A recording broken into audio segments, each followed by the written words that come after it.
sa upuan ng Diyos sa gitna ng mga dagat. Gayunman ikaw ay tao at hindi Diyos, bagaman iyong inilagak ang iyong puso na para ng Diyos.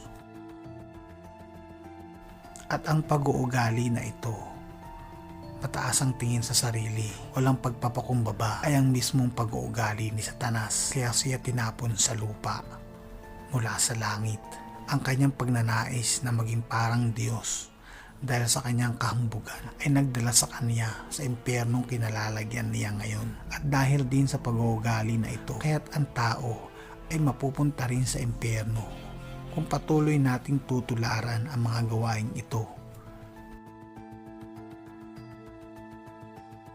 Maging magpakumbaba tayo sa ating sarili. Huwag nating iangat ang ating sarili sapagkat ang Panginoon ay hindi natutulog at nakikita niya ang lahat ng ating mga sakripisyo.